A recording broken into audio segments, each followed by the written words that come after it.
Welcome back to the Growth Class. I'm Phil Masiello, and today's show, we strip away the fluff and look at the actual gears that drive a company forward. My guest today is a true builder in every sense of the word. Rick Smith is the mind behind HyVIDA and the inventor of their proprietary hydrogen-infused technology. It's hydrogen-infused water. With a background in mechanical engineering, an MBA, and over 20 years of scaling startups in everything from med tech to photonics, Rick doesn't just understand the science, he understands the strategy of the exit.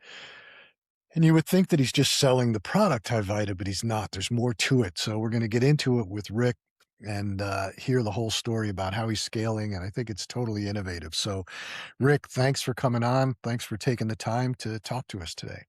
Thanks, Phil. Appreciate it. Thanks for having me. Yeah, sure. So why don't you explain the business a bit? Explain what you're doing and why it's just not about hydrogen infused water. Sure. Yeah, I have a semiconductor background, and what we did is with those semiconductors, we made medical sensors. So I had a lot of med tech background and experience. One of my co-founders, with two of them, they're PhD level folks that have done medical imaging and that sort of thing. And we learned about hydrogen gas and that it's not only for fuel cells and you think of it like that, but it's shown to be very therapeutic.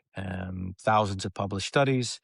It's the lightest molecule, and the data shows that it can regulate the mitochondria of the cell. So essentially, it can help bring a cell to balance. And so I started to research the papers, and I was really intrigued. And the FDA had garnered approval for, consuming it just in a drink, not just, let's say, at a hospital setting. It's not a drug, it's natural. Um, and so people were looking at adding it to a drink, almost like you would add CO2 or carbonation to deliver hydrogen. And I just looked at it and said it's a wellness enhancement.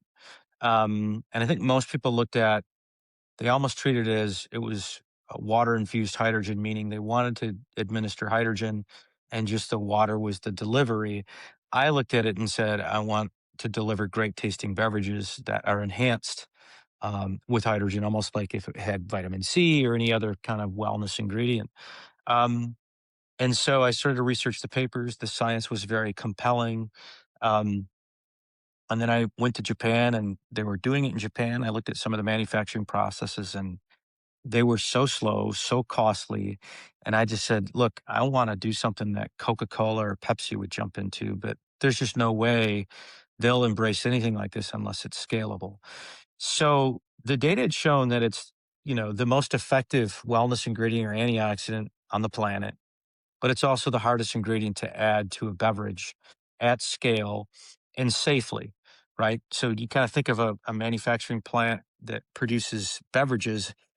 If you had a tank of methane gas, they would say, no way, that's too flammable. And so when you think of hydrogen from a flammability, it's very similar to something like a methane.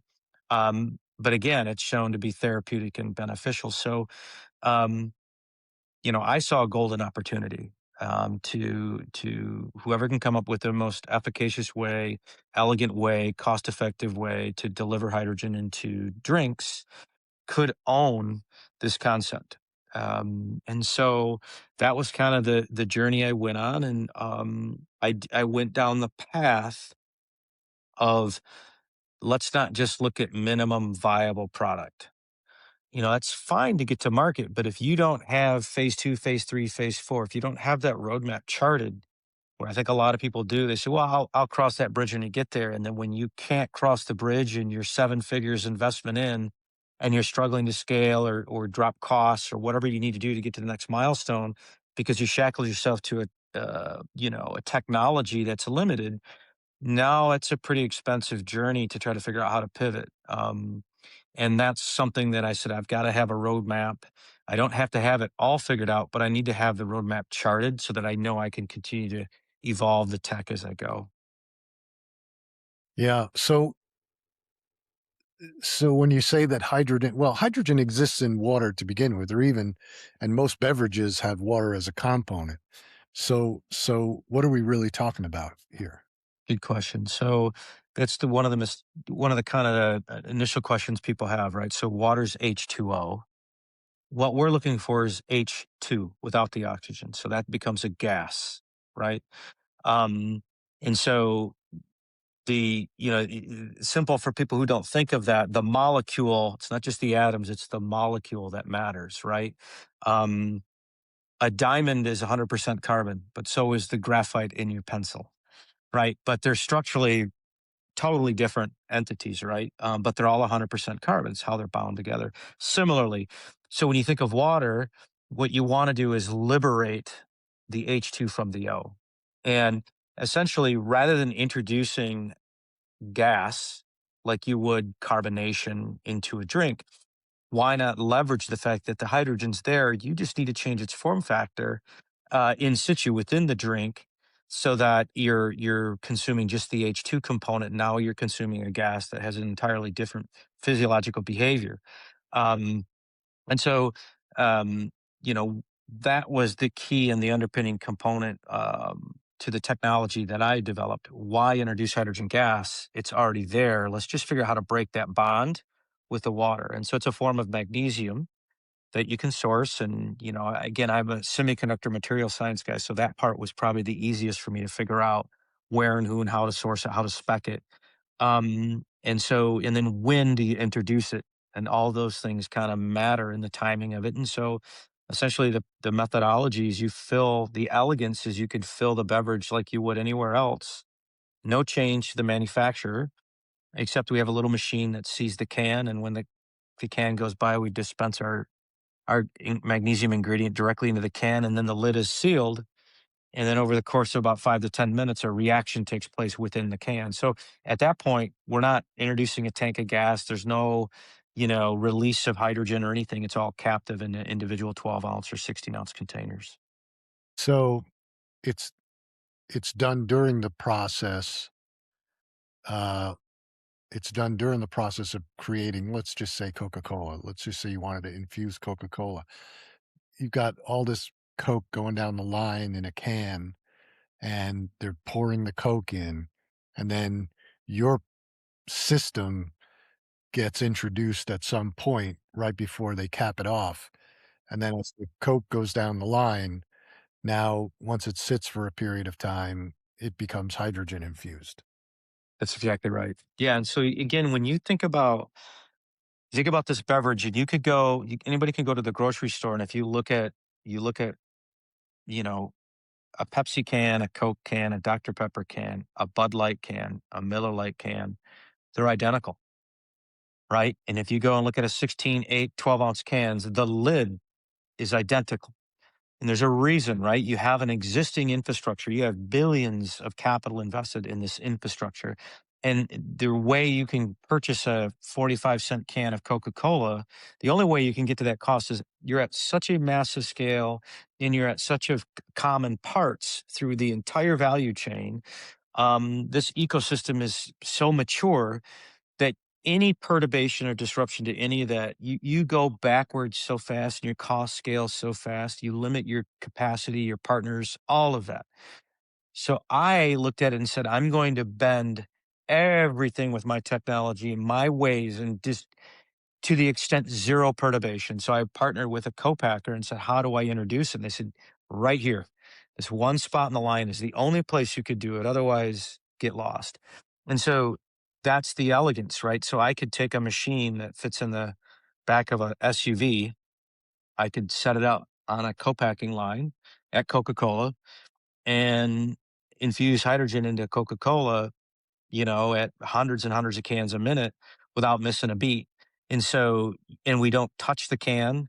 We have an optical eye that sees it and it comes by, it fires it in, and the lid is sealed. So again, when you look at the partners through this value chain, the co-packer, it's all about asset utilization. It's all about changing the cans, changing the ingredients, and making somebody else's product. But rerouting cans, changing processes, you'll never scale in that environment. And if your intent you look at exit strategies, you got to begin with the end in mind. At some point, the exit's going to come by a strategic acquisition by a major player, Coke, Anheuser-Busch, Pepsi, Dr. Pepper, Nestle. Well, they're going to want to plug you into their existing infrastructure, which means you have to fit in the standard packaging, co-packing lines, all of that. So to the extent you can make it seamlessly plug and playable into their existing supply chain and manufacturing infrastructure, now you've got something that can scale and can command those kinds of values that they would want to acquire it for. And how's the reception been? Slower than I ever hoped it would be, but it's picking up. I'm 8 years in. I thought I'd be at this point in 4 or 5, but I'm excited to see there's more and more players entering this space. They're doing, there's been a lot of more, like I call it, pharmacy products, supplement type products that are a little expensive, tablets that you can drop and administer copious amounts of hydrogen. There's a lot of really high level biohackers and medical influencers now talking about it and embracing it. All of that is generating consumer awareness. Where we're at ultimately is, how do we make it fun to drink? I don't want to do necessarily a pharmacy product. I'd like to just add it to an energy drink, add it, like, can we add it to a sports hydration drink, a powder drink mix? How do we not change the end consumer's routine? How do we just make that routine? How do we enhance it, make it better with hydrogen? So, whatever you enjoy drinking, let's just fortify it with hydrogen. So now we're getting gut health soda projects. We've got sparkling water projects. We've got a nice pipeline and our revenue model is a raw ingredient and a royalty. We're not a brand. So we have the tech, we license the tech, we have a raw ingredient. And so, those of us who remember the super successful ad campaign of Intel Inside, kind of how they worked with their little logo on the side of every computer, that's, to a certain degree, the model we're going after. HyVIDA Inside or what have you, HyVIDA Hydrogen. And so we'll just collect a little royalty and then keep it very economical and scalable, but not be in the business of trying to compete for shelf space. And it's a very expensive endeavor to launch a brand, and you have to execute right. And so for us, it would be a lot easier to be in hundreds of different brands, knowing some of them aren't going to make it, but some will, and that could be very lucrative for everybody. So how does the consumer know that it's in there? Does it taste different? There's some subtle nuances, right? So of course it's going to be on the label, and the branding is a key point of difference. Um, in a carbonated drink like Coca-Cola, the hydrogen bubble, for those folks who are avid consumers of, let's say, a cold brew coffee that's got nitrogen in it, or Guinness beer, the stout, sometimes you can get on tap on nitrogen, and the nitrogen bubble is silky smooth. And we're familiar with carbonation, which can have that carbonic burn. Hydrogen is very similar to nitrogen in terms of that silky smoothness. And so we can deliver that similar kind of smooth, but nitrogen's inert, hydrogen's highly healthy. And then in combination with CO2, it mellows out some of that carbonic burn, and it softens it. So it's, to a certain degree, people say it's more crushable. Certain flavor profiles come out. We've done a vodka cocktail project of all things, and you think of health and wellness, but just because it really enhanced the mouthfeel, that astringency and that smoothness. We're doing cold brew coffees where, you pour and you get these nitro-esque cascading bubbles. And then in powder drink mixes, the same thing, like your sports hydration drinks. We have a dozen clients right now that are launching this year. Some are already in the market. You add your water, you take it to the gym, you stir it, and you can just see a flood of bubbles. And so it delivers kind of a higher smoothness on the palate. And obviously it's super healthy. Well, how would you get so you're getting hydrogen in the powder? Yeah. So we have an ingredient. The chemistry is very similar. We formulate, what we're doing to the extent we can to make it simple for people to embrace hydrogen. You almost have to be an incubator and bring in the manufacturing, help formulate. So we have partners that can formulate really sophisticated products. When you get into health and wellness, you could have protein in there, you could have gut health fiber, you could have nootropics, other things in there that people would want to have, depending on their habits and desires. And so then we can add hydrogen to that. And so it's a fine powder form of ingredient. Again, the chemistry is the same. So you add it to water, you stir it, and you get this instant reaction. In this case, it's ready to drink within 15 seconds. What about these hydrogen pitchers or hydrogen Mm. flasks? Yeah. Those are doing really well in the market. We don't do those. I'm pleased to see how well they're doing because I believe those are kind of the 1.0 version of where we're going. Those are 150 to $200 a piece. They're rechargeable.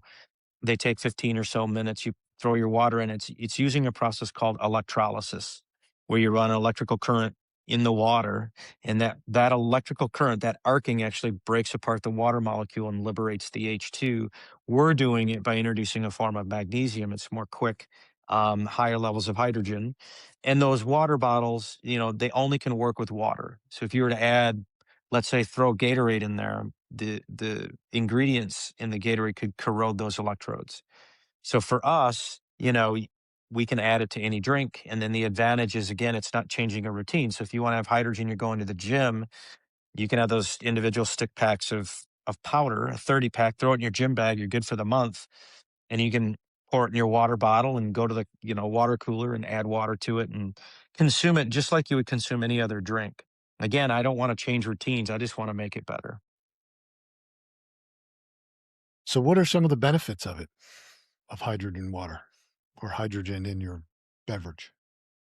So hydrogen gas, and so this is what turned me on as an engineer. I kind of think of first principles.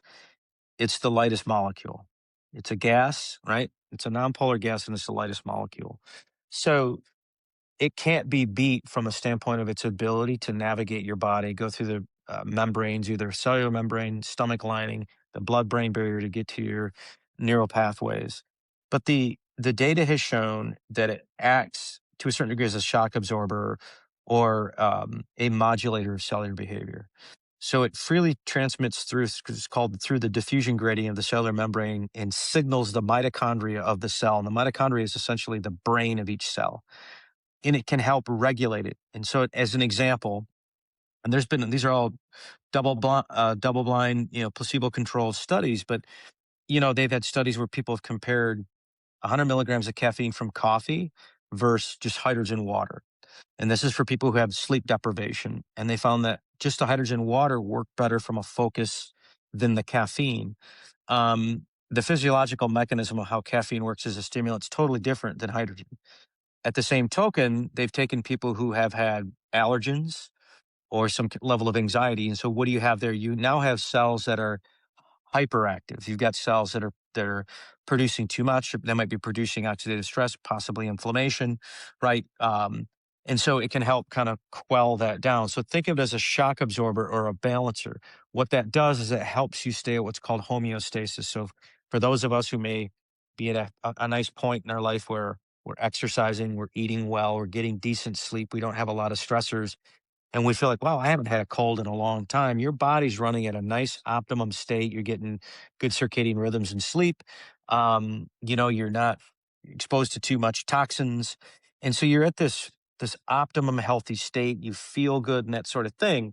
And we always find like, how'd you get that? Somebody gets a cold. Well, I didn't eat well. I went out. I had a business trip. You know, Somebody was sick next to me. So basically, there are four different things that hit you simultaneously. Each one incrementally lowered you down, your immune system, until you succumb to a cold. And so, you know, these sorts of things and products like this, almost as a preventative, they help buffer you to as add another layer of resistance so that you stay at that optimum state, and it can help recover. Interestingly, if you're feeling really nice and healthy, a lot of times that's the situation where people say, well, I don't know if I felt anything. Well, you shouldn't. It's keeping you at that optimum state. It's really when you're not there that people recognize, wow, I feel better. And it's quite fascinating. And I'm mindful not to get too into making disease claims and things like that. Um, you know, in, inflammation claims and things, but the people that have come to me and half the brands that have launched products with this were people that had some kind of illness and they consumed hydrogen water and they were blown away with how it helped them. Hmm. Yeah, it's interesting.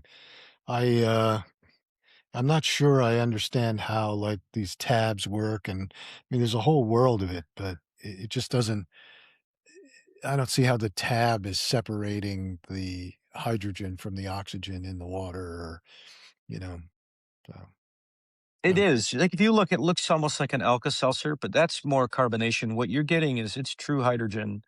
It's there. You know, from an efficacy perspective, it's delivering on putting considerable amounts of therapeutic level of hydrogen in the drink. You know, it takes 2 minutes, tastes a little rusty. That's why I say it's a more like a pharmacy product where you're really just trying to get your dose of hydrogen. My goal is, you know, what do you love to drink? And rather than buying a tab, let's just add hydrogen to what you love to drink. You know, is it a great tasting electrolyte drink? We've got a canned tea project that we're doing. We've got some nootropic tonic products, sparkling waters, flavored waters, an energy drink. So, you know, again, let's put it in the products that people love to drink every day, and let's just see if we can make it healthier. Yeah, that makes sense. I mean, that certainly makes more sense than trying to sell the actual product, which you're right, it's expensive, it's difficult to do. And then the bottles and the machines, it's like the machine breaks, people spend a lot of money on it, how to get it fixed, all that stuff. I remember about 15 years ago, I guess, there was a product that came out called Juicero. I don't know if you ever. Oh, I know. Yeah, yeah, yeah. I'm familiar with that. They And raised a they ton of capital. ton of capital, and he was selling the machines for 700 bucks, 800 bucks. And it basically took these pouches and extracted the juice from the pouch. And then all it took was somebody on social media to go, "Ah, you don't need the machine, just need the pouch." And they used like a hair clipper and got the juice out of it. And that was the first problem. The second problem was they were saying that their circular economy, you can send the juice pouches back, they'll clean them and reuse them. And when they went, what they found was that they were just throwing them away because they would take them back, but they were just throwing them away. And that was the second credibility issue that killed them.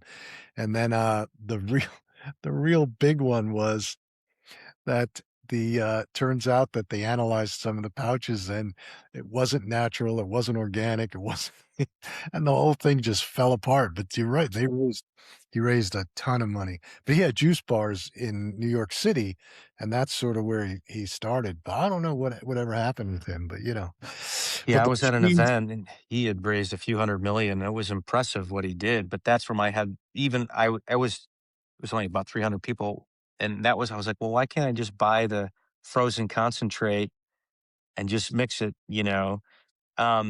Yeah, and so, those are all lessons learned, and that's the trouble when people wanna have a level of control over a platform and keep the audience captive. It can happen. It can be highly lucrative, but it's you know, he had to vertically integrate. He had to have his own staff making these things and supply chain of all the fruit and its cold chain. There's a huge level of effort where for Yeah, me, everything I do is room temperature. It's very elegant, you know, and it's all about streamlining and utilizing all of the existing channel partners that are out there and not being greedy, you know, and if I can get a couple of penny royalty per can, I mean, there's billions and billions of cans out there. And you start running 2 pennies times billions, and you got a business that's valued at 300-400 million dollars, and it's generating a lot of cash. yeah. You know, Yeah, there's no question. I don't think he did it right. I'm not an advocate of it. The other thing that kills me about that machine and several others, I just got a coffee machine, a new coffee brewer, and it's like Wi-Fi enabled. I'm thinking, well, like, what do I need it to be Wi-Fi enabled for?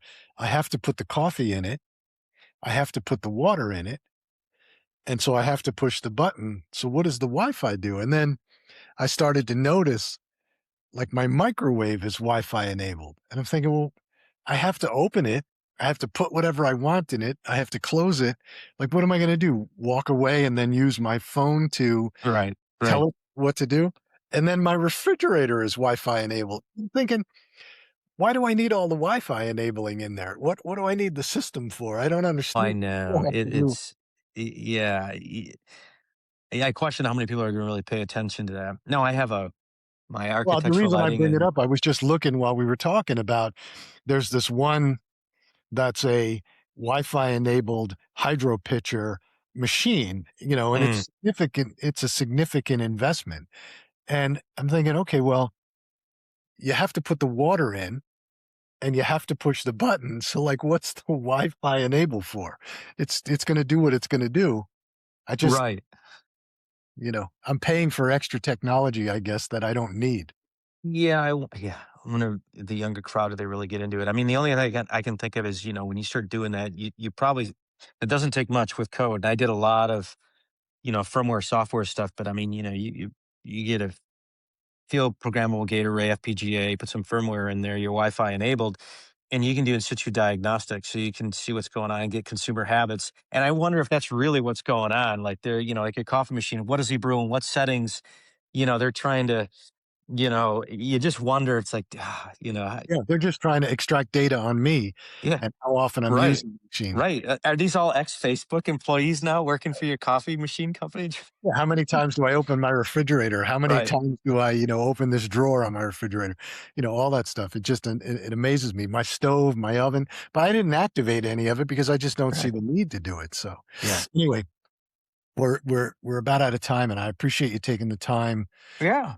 to come on. I mean, it's pretty interesting. I'll have to look into it a little bit more. I certainly, try and take care of myself, but I am a coffee drinker, and I drink a lot of it. But that's I drink two things: water and coffee. That's all I ever drink.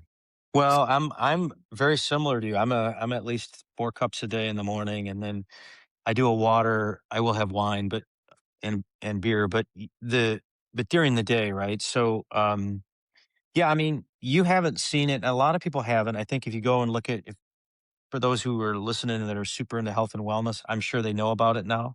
I can tell you more recently, I was at a little trade show, and a bunch of people came up to me and they knew about hydrogen where 4 years ago, nobody knew anything about it. But where you're gonna start to see this is you're going to, just like the evolution of all kinds of technologies, where the early days of the computers, it wasn't until you had a nice graphic user interface in Windows where it became more accessible, intuitive to people. And you see cell phone technology was very basic, and then it got more elegant and easy to use. And we're kind of at that precipice now where this phase one kind of medical grade pharmacy products is going to start now transitioning to affordable, tasty beverages. So you're going to start seeing stuff in a 7-Eleven or a Costco. Just, it's the kind of something that you would have at a barbecue. That's my whole, not because I'm sick. I just want to crush one. I'm at a barbecue, or maybe mix it with something, but make it fun. So yeah, I mean, we've got adult cocktails and coffees and, sodas and a lot of really cool stuff coming down the line. So I'm excited to see where this is going to go. Yeah, it's great. Well, I wish you a lot of luck, and I appreciate you coming on, and thanks again, and for everybody listening. If you found found this to be interesting, contact Rick. You can go to hyvida.com, right? Yeah, HyVIDA. Yep. HYVIDA.com. Yep. Yeah, hyvida.com, and check out what he's got, and then get in touch if you got some questions, and keep an eye out for it as a brand on your soda bottles. Absolutely. All All right. right. Hey, thanks. Thank you. All right. Take care. Bye. Bye.